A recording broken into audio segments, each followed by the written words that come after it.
Good morning everyone. Children, today we will complete the last topic of this chapter, that is industrial pollution and environmental degradation. So far we understood that industrial development is very important, but there are some consequences also, some negative effects of industries, that is different types of pollution that degrades the environmental thing. Okay? So what are the different types of pollution? Air, water, thermal and noise pollution. Okay? We have started with air pollution, so you can see in this image here the different industries, they are burning coal and a lot of smoke is emitted from the chimneys, from the refineries. Okay, so it is causing, it is damaging our environment. We know that the composition of atmosphere, which is made of some important elements, जिसमें से कि हमारा oxygen सबसे important है. ठीक है, if it will be polluted then it will be harmful because we inhale these gases जो हम inhale करते हैं. ठीक है, तो ये एक बहुत ही इसका साइड इफेक्ट है, जिससे हम एस्थमा और बहुत सारी प्रॉब्लम्स आप देखते हैं. ठीक है, बेसिकली जो जहाँ पे इंडस्ट्रियल रीजन है या मेट्रो सिटीज है, जहाँ पे बहुत ही ज़्यादा ट्रैफिक होता है और इंडस्ट्रीज का पॉल्यूशन है, तो उन रीजन्स में ये चिमनीज और से निकलने वाला जो धुआं है, जो स्मोक है, it is harmful. Okay, then we can see in the next slide, that is water pollution. Water pollution is again very dangerous. ठीक है, thermal pollution is because of the burning coal. जो हमारी industries हैं, ठीक है, they emit a lot of smoke and harmful gases. Even they are throwing we can say जो chemical होता है, जो effluents होते हैं, chemical effluents directly in the water body, which is again causing water pollution. ठीक है, so it is decreasing or we can say deteriorating the quality of the water, underground water. It is thermal pollution. Then you can see noise pollution. Again the sound of the industries that is running continuously in the nearby regions, in the nearby places. अगर residential है तो it will be very disturbing for those people, those who are living nearby. So noise pollution is again causing anxiety, stress, disorders, etc. Okay, so it is also harmful. Now you have to understand what is the cause and effect theory. Causes क्या है और उसका effect क्या होता है pollution का. You have learned from the very beginning what are the causes of the pollution. Now we will go through how we can reduce or what are the steps taken by the government. तो उसको what government should do, what measures should take. ठीक है, तो यहाँ पे वो कुछ points दिए. How can the industrial pollution of fresh water be reduced? We know that the fresh water percentage is very less on the surface of the earth, so we need to preserve, we need to conserve the fresh water resources. That is very important for our survival. सिर्फ water ही नहीं, हम air को भी include कर सकते हैं. Common points आप बना सकते हो यहाँ पे. First point हम देखते हैं, water के लिए minimize the use of water. यहाँ पे ऑफ होगा, सेम हमने यहाँ पे जो एनसीईआरटी है सेम वहीं से ये पॉइंट लिया है. अगर आप देखोगे तो वहाँ पे भी यही मिस्टेक है. Minimizing the use of water for processing by reusing and recycling it in 2 or more successive stages. So we have learned the 4 golden rules of conservation, that is are reuse, reduce and recycle. ठीक है, ये आपने पढ़ा है ना, golden rules for conservation. ठीक है, so what we can do, we can reuse water. जैसे कि हम कई बार ऐसा होता है कि हम सब्जियां धोते हैं, ये तो डोमेस्टिक है. ऐसा ही सेम चीजें जो हैं वो हम इंडस्ट्रियल पर्पस के लिए भी यूज कर सकते हैं. वी कैन रीयूज और recycle that the use of the water. ठीक है, 2 or more successive stages पे. Then second point, harvesting of rainwater to meet water requirements. That is again one of the important measure जहाँ पे कि हम rain water harvesting कर सकते हैं. ठीक है, बहुत सारे आप देखोगे कि जहाँ पे इतनी ज़्यादा अबंडेंट रेनफॉल होती है, वहाँ पे वाटर को हम रीस्टोर कर सकते हैं for future purpose with the help of rain water harvesting technique का इस्तेमाल करके. ठीक है, साइंस वगैरह में आपने पढ़ा है कि रेन वाटर हार्वेस्टिंग के लिए टेक्निक चाहिए होती है। एक साइड में आप एक टैंक बना लो जो वाटर रूफ टॉप से आता है, पाइप्स के थ्रू आप उसको स्टोर कर सकते हैं, ठीक है। And then after some time whenever you want you can just filter और आप उसको प्योरीफाई करके आप डिफरेंट पर्पस के लिए, इरिगेशन के लिए, एनिमल कैटल्स के लिए भी यूज कर सकते हैं, ठीक है। Then third, treating hot water and effluents before releasing them in rivers and ponds. So before throwing directly the chemical water और जो effluents होते हैं उनको directly water में हम कह सकते हैं डंप करने के बजाय what government should do और what industrialist should do, government कहाँ तक देखेगी, ठीक है। ये तो जो इंडस्ट्रियलिस्ट है उनको ये देखना चाहिए वर्कर्स को कि before throwing directly in rivers and in ponds they should just try to treat water, ठीक है। ट्रीटिंग हॉट वाटर को थोड़ा सा कूल किया जा सकता है, जैसे कि एक्वाटिक एनिमल्स हैं, फिशेस हैं, उनको हार्म ना हो, उसको प्रॉपर्ली ट्रीट किया जाए, ठीक है। Then next point is treatment of industrial effluents can be done in 3 phases. These 3 stages are, first is primary, second is secondary and third is tertiary, ठीक है। ये 3 stages हैं। तो यहाँ पे एक छोटा सा क्वेश्चन भी आ सकता है कि how or what are the 3 stages that where we can treat the industrial effluents, ठीक है। So first stage is with the help of mechanical means. पहला स्टेज क्या है? मैकेनिकल मीन्स, जहां पे कि हम स्क्रीनिंग, ग्राइंडिंग और फ्लोक्यूलेशन एंड सेडिमेंटेशन यूज कर सकते हैं इस स्टेप को। तो शायद आप इन सारे वर्ड से इंट्रोड्यूस हैं already in science. You have learn about the screening, grinding, ठीक है, जहाँ पे भी केमिकल्स वगैरह हैं वहाँ पे हम केमिकल मिला होता है वाटर में, तो हम उसको किसी चीज से फिल्टर, किसी पर्टिकुलर केमिकल को डाल के हम उसको फिल्टर कर सकते हैं, सेडिमेंटेशन कर सकते हैं, ठीक है, before throwing it directly in the water.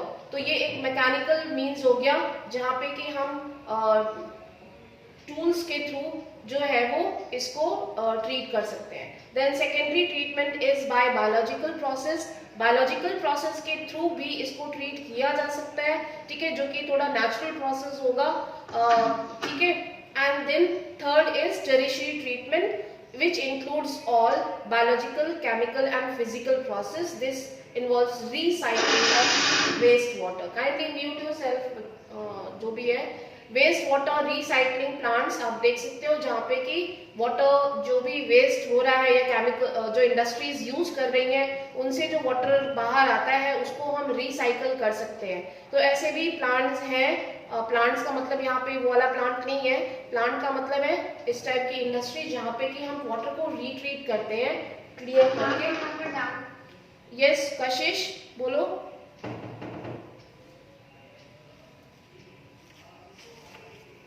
Pragati. Yes प्रगति बोलो बेटा, क्या हुआ? मैम जो ये वाटर प्यूरिफाई हो जाता है, मैम ये एकदम तो नहीं कह सकते ना कि प्योर वाटर हो जाता है, क्योंकि मैम प्लांट्स रिसाइकलिंग करते हैं कि कुछ तो डर्टी और गंदी चीजें रहती हैं। हाँ थोड़ी बहुत रहती है, बिल्कुल प्योरीफाई नहीं होता, बिल्कुल नेचुरल वाटर तो नहीं बनता। जैसे कि हम आजकल कुछ केमिकल्स के थ्रू भी वाटर को ट्रीट करते हैं। डिफरेंट प्लेसेस पे आपने देखा हो प्योरीफाई करने की टेक्निक्स आ गई हैं, मशीन्स आ गए हैं, ठीक है। तो ऐसे प्लांट्स हैं जहाँ पे कि उसको हम ट्रीट करते हैं with the help of some tools, machines और सम केमिकल्स, ठीक है। तो वो एकदम नेचुरल वाटर नहीं होगा, उसके टेस्ट में और जो हम नेचुरल वाटर होता है उसके टेस्ट में डिफरेंस होता है। उसमें से कुछ केमिकल जो प्रेजेंट होते हैं नेचुरल वाटर में वो डिस्ट्रॉय भी हो जाते हैं केमिकल्स या उसको रिट्रीट करने की वजह से। तो दोनों के टेस्ट में डिफरेंस हो जाता है, दोनों देखने में साफ लगेगा लेकिन उन दोनों की जो हम कह सकते हैं प्रॉपर्टीज होंगी वो चेंज हो जाएंगी, है ना, ठीक है। Now look at the rain water harvesting technique which will be useful to meet water requirements in future if we will try to restore, ठीक है, if we will try to harvest rain water with such kind of technique, ठीक है। we can use the filter and you might have learned in science, ये diagram आपने देखा होगा science में, और previous classes में भी we can dug the ground and where we can keep some tank or something like that, हम उसको concrete करके बना सकते हैं, ठीक है, where water will be collected. Understood? Which we can use for agriculture purpose, for industrial purpose. Okay. Now look at the next, treating of hot water.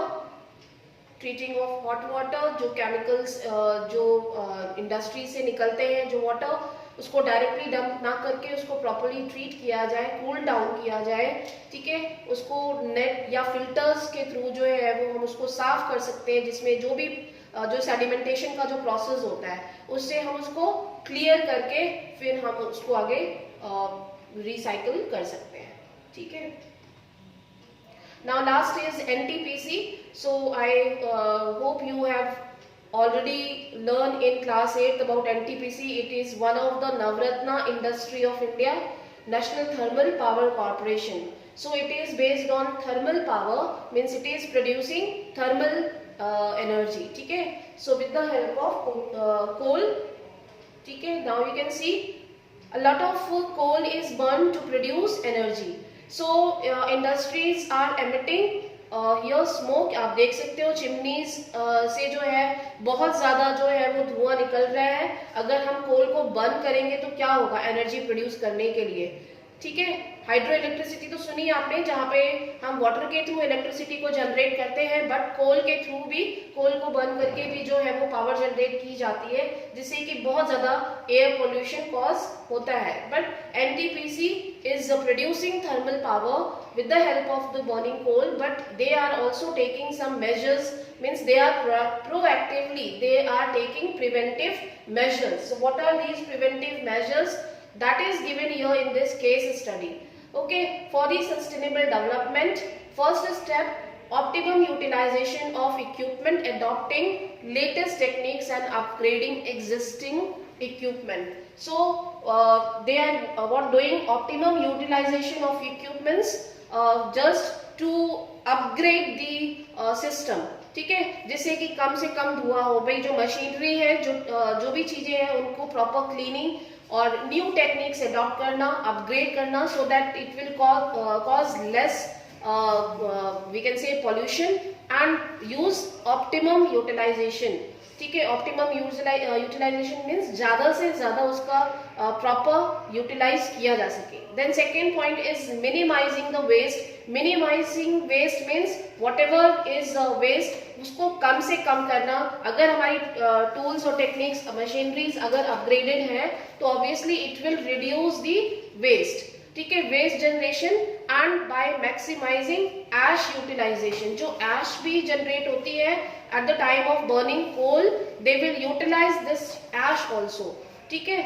So in this way they will minimize the waste generation. जो waste जो produce हो रहा है कोल को burn करने पे, उसको भी वो minimize करने की कोशिश कर रहे हैं. Then third step is providing green belts for nurturing ecological balance and addressing the question of special purpose work vehicles for afforestation. So green belts जो है वो ऐसे हम क्या, जैसे हमने शेल्टर बेल्ट्स पढ़ा था, ठीक है, तो अपनी इंडस्ट्रीज के नियर बाय रीजन्स में what they are doing afforestation. More and more trees will be planted so that it will absorb, ठीक है, जो भी स्मोक होगा जो इंडस्ट्री से, चिमनी से निकल रहा है, it will try to absorb the, yes, ठीक है, absorb the smoke. Are you getting all of you, ठीक है. And they will try to monitor also. भाई यहाँ पे स्पेशली जो है उनको मॉनिटर किया जाएगा, जो भी प्लांटेशन कर रखा गया है तो उसको प्लांटेशन भी किया जाता है, ठीक है, observation.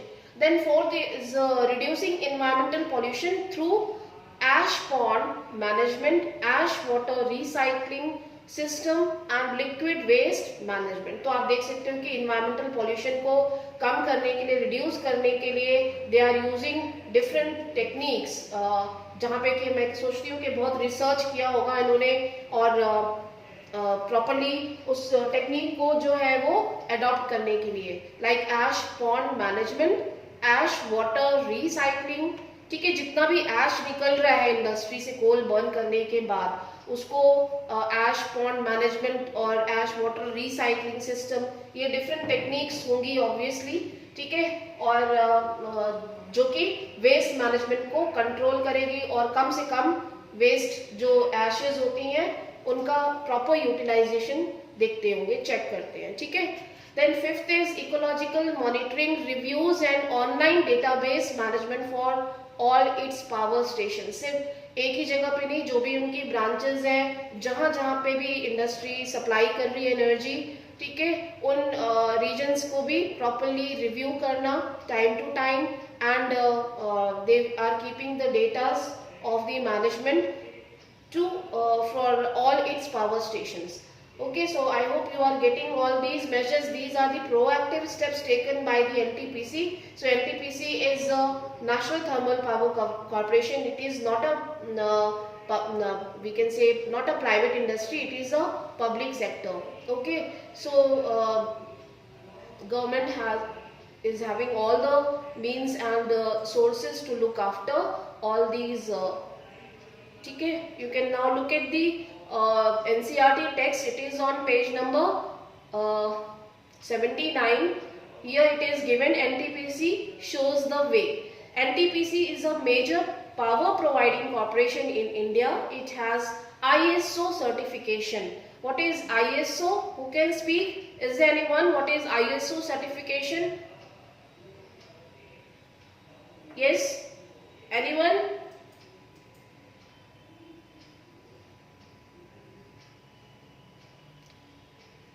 Yes, many of your class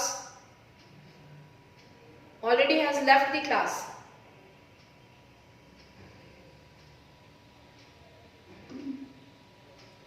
What is ISO certification? I don't know about ISO. Yes, Ankush. What is ISO? I don't know. I know. Yes, I am asking, what is ISO certification? Do not know.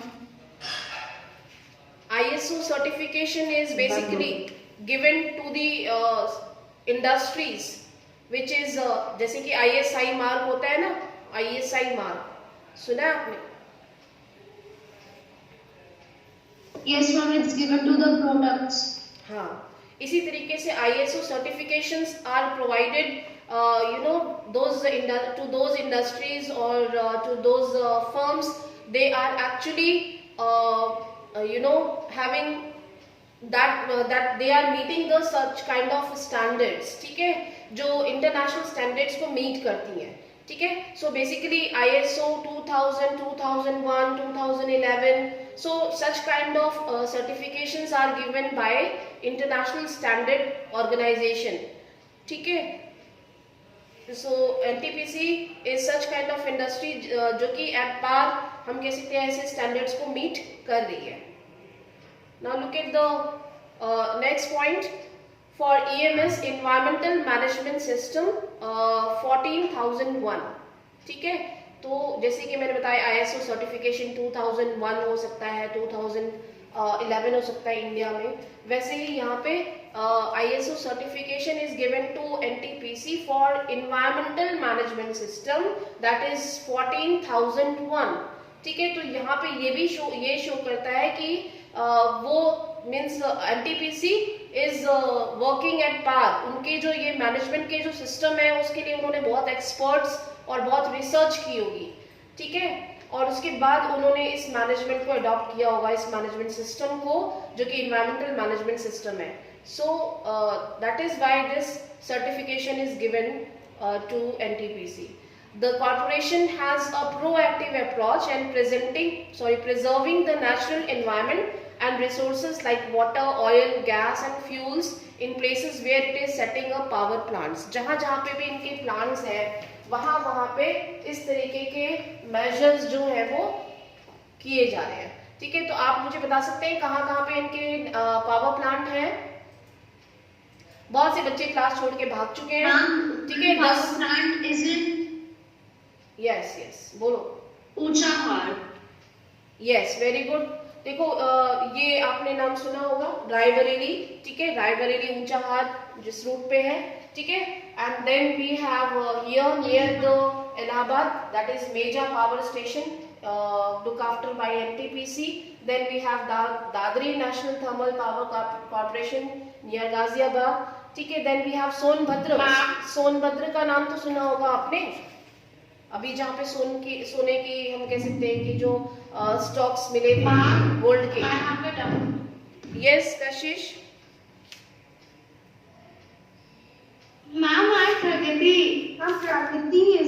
लगता है आपकी आवाज एकदम बैठी हुई है, कुछ गला खराब है मुझे लग रहा है. बार बार आज कशिश क्वेश्चन. मैम मेरी आवाज चेंज हो गई है.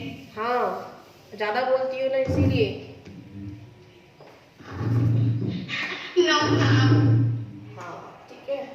Ma'am my question is that बोलते जाओ मैम ये जो पूछा डिस्ट्रिक्ट है हाँ मैम ये यूपी में ही है या यूपी के बाहर? यूपी में ही है बेटा. आप कानपुर और रायबरेली के रूट पे जाएंगे तो वहां पे ऊंचाहार पावर स्टेशन आता है. ठीक है.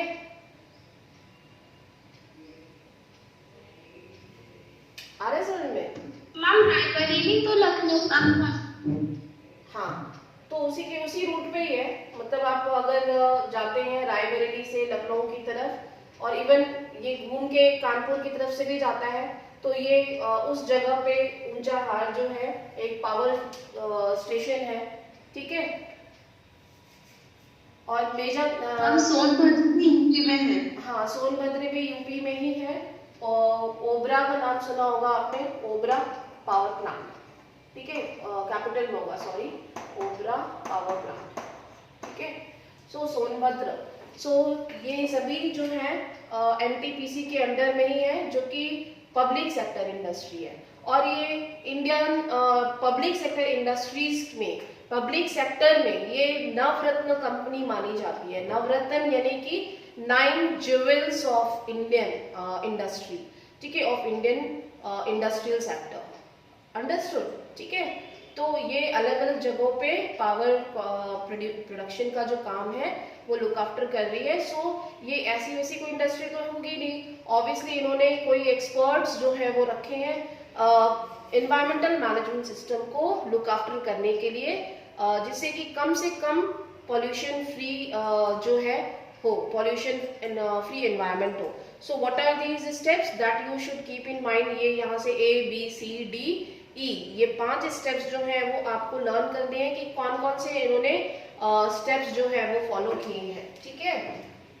वैसे ये क्वेश्चन आया नहीं है कभी भी एग्जाम में अब तक पिछले 5-6 सालों में, लेकिन ये एक जनरल क्वेश्चन भी हो सकता है कि कम से कम पॉल्यूशन हो, इसके लिए क्या स्टेप्स हो सकते हैं. ठीक है. Then you can give the example of NTPC.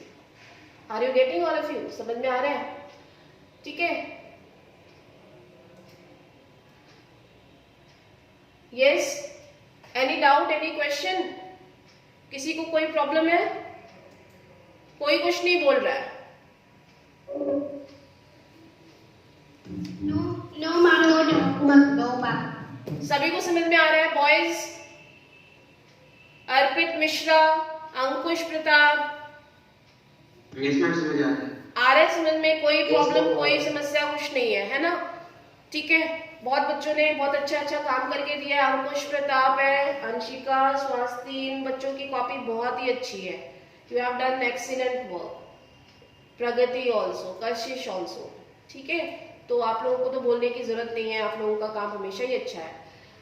Now can I move to the text question answers? Yes ma'am. Okay. Please look at your book. आप साथ साथ में करते जा सकते हैं. First is which one of the following industry use limestone as a raw material? Who can give answer? Yes. Ma'am, option number B, cement. Option B is right. Option B is right. ठीक है. Aluminium नहीं है, cement है, sugar नहीं है, jute नहीं है. तो हमने ये पढ़ा था कि लाइमस्टोन हम किस में मिलाते हैं? हम सीमेंट में मिलाते हैं. ठीक है. सो बी इज राइट आंसर. और इसके साथ क्या क्या हम मिक्स करते हैं सीमेंट में? Ankush, please give your answer. What are the other material जो हम सीमेंट में बनाने के लिए मिक्स करेंगे? Who can give? Yes. it's silica and gypsum. Yes, हम लाइमस्टोन के साथ क्या मिक्स कर रहे हैं? सिलिका एंड जिप्सम, है ना? Is it it? Silica and gypsum. Yes, limestone, silica and gypsum. So in this way you will learn. Now second is, which one of the following agencies markets steel for the public sector? Yes, steel. Yes, SAIL, SAIL is Steel Authority of India Limited. It is a public sector plant. So जो कि हम कह सकते हैं कि it is producing steel for the other industries also. जबकि hello कोई industry नहीं है, टाटा स्टील जो है वो प्राइवेट है, पब्लिक नहीं है, एमएनसीसी भी कोई इंडस्ट्री नहीं है जो हमने पढ़ी हो. ठीक है. Now question number 3, which one of the following industry uses bauxite as a raw material? Bauxite कौन सी इंडस्ट्री यूज कर रही है? Aluminium. Yes, very good. Bauxite का जो मेन कंसिस्ट जो भी चीज होता है वो क्या होता है? हम एल्यूमिनियम का वो बॉक्साइट से एक्सट्रैक्ट करके बना लेते हैं, है ना? तो यहाँ पे एल्यूमिनियम बनाने के लिए बॉक्साइट जो है वो सबसे इम्पोर्टेंट रॉ मटेरियल होगा. ठीक है, जूट नहीं है, स्टील भी नहीं है. Now look at the next question, which one of the following industry manufactures telephones, computers etcetera? Steel, electronic. IT. अब देखो यहाँ पे क्वेश्चन कंफ्यूज कर रहा है. Manufactures telephones, computers etcetera. ठीक है, आईटी की बात कहाँ पे होगी? हार्डवेयर के लिए कि सॉफ्टवेयर के लिए? Main service sector. Yes. So right answer is electronic industry, है ना? ठीक है. So you will take on B option. ठीक है, electronic will be the right answer. Okay, ऐसे बहुत सारे क्वेश्चंस यहाँ पे एग्जांपल्स और वन वर्ड के लिए बनेंगे. पूरे चैप्टर से आपको इसी चीज पे मेन फोकस करना है कि जो क्वेश्चंस है एग्जांपल्स वाले जो चीजें हैं वो बिल्कुल टिप पे हो आपके. ठीक है, कौन सी प्राइवेट है, कौन सी पब्लिक है और कौन सी इंडस्ट्री में क्या बनाया जाता है, ये सबसे मेन कंटेंट है चैप्टर का. Now look at the short answer. First is, what is manufacturing? So we are aware manufacturing is the processing of raw materials into usable good, into valuable goods, and the value will be added after processing. So you can define yourself, everyone. ठीक है? Yes, ma'am. Now next question is, name any 3 physical factors for the location of the industry. Physical factors बताने हैं आपको. Physical factors, who can speak?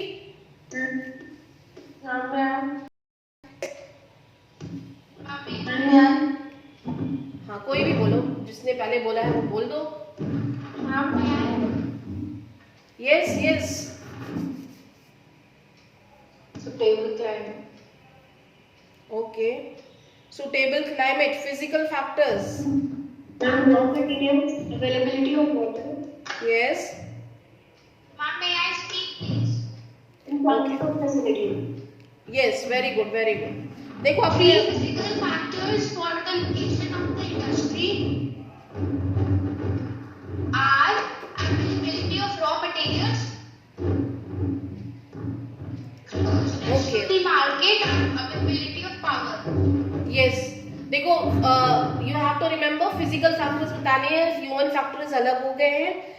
Physical factors like raw materials, availability of land, availability of labor, ठीक है, and the nearness or proximity to the market, transportation, like this. Understood? Now you have to write down accordingly. आप अपने according जो भी आपको यहाँ पे 3 बताने हैं, ठीक है, आप 3 से ज़्यादा भी लिख सकते हो और जो भी आपको ज़्यादा सुटेबल लगे, इजी लगे याद करने में. ठीक है, तो वैसे तो सभी इजी ही हैं. Now next is human factors for the location of an industry. What are the human factors for the location? Yes, children, who will answer? Ma'am, child labor, marketability of Yes. So first, Labor, capital and yes, subsidies. Very good. देखो यहाँ पे labour आएगा सबसे पहले, human resource, ठीक है, human factors means human resource हो गया सबसे पहला पॉइंट, लेबर, ठीक है, इसको आप स्किल्ड और अनस्किल्ड दोनों में कैटेगराइज कर सकते हैं. Then second you can write the communication services, transportation services. Then third is capital, investment is important factor for the industry, ठीक है. तो investment और we can say the governmental policies, ठीक है, whatever is government is providing subsidies or exemption from taxes etc etc, ठीक है, ये कुछ human factors है जिसको कि आप इसमें include कर सकते हैं, ठीक है. Now what are the basic industry? Who will give answer? कौन सी ऐसी इंडस्ट्रीज है जिनको हम बेसिक इंडस्ट्री कहते हैं? May I? यस, प्रगति बोलो. Yes, ma'am. The basic or key industries are the industries which supply their products or raw materials to manufacture other goods. Yes, very good. तो देखो ये सबको पता है, सभी को ये पता है कि बेसिक इंडस्ट्री वो इंडस्ट्री है जो कि हर इंडस्ट्री का बेस है. So such type of industry is called basic industry. So what are the example? Like iron and steel industry, ठीक है. So this is the primary source, this is the primary material required to run the machines and that is why this industry is called basic industry. Okay, हर type की machinery या tools या equipments बनाने के लिए हमें iron and steel की जरूरत है. तो ये प्राइमरी सोर्स है, प्राइमरी मटेरियल है, ठीक है. And with the help of the machines then we can produce something, some other product. Okay, so in this way you can explain answers in your words. Now last question मैं आज का कर रही हूँ, name the important raw material used in the manufacturing of cement. तो अभी हमने पढ़ा था कि raw materials का composition आपको यहाँ पे बताना है. सीमेंट के लिए हम किन चीजों का इस्तेमाल करते हैं? Yes. Ma'am, limestone, gypsum, silver. Very good. Ma'am, we have to be explanative about also the raw materials. Yes, थोड़ा बहुत you can see the question. It is given the word limit, not more than 30 words. You have to use, keep in mind about the word limit. So according to the question paper, it will be mentioned there that it is 2 marks question or 3 marks question. You can use your strategy of writing. ठीक है. तो आप यहाँ पे क्या लिखेंगे? Limestone, silica, alumina and gypsum, these are the raw materials required for making manufacturing cement, ठीक है. And one more thing we have learn about the ratio. Ratio के बारे में भी हमने पढ़ा था. सीमेंट का पढ़ा था कि एल्यूमिनियम का पढ़ा था? सीमेंट का पढ़ा था कि एल्यूमिनियम का पढ़ा था? हमने आयरन का पढ़ा था. आयरन का पढ़ा था और हमने एल्यूमिनियम का भी पढ़ा था, ठीक है. सीमेंट का कोई रेशियो हमने नहीं पढ़ा, ठीक है. And then you can write down about the, अगर आपकी 30 वर्ड्स की लिमिट क्रॉस नहीं हो रही है, ठीक है, तो 30 वर्ड्स को आप और थोड़ा एक्सपेंड करने के लिए आप यूजेस भी लिख सकते हैं, कुछ सीमेंट इंडस्ट्री के नाम भी लिख सकते हो. Are you getting? ठीक है. Now look at the third question. Write the answers of the following questions in 120 words. 35 minutes.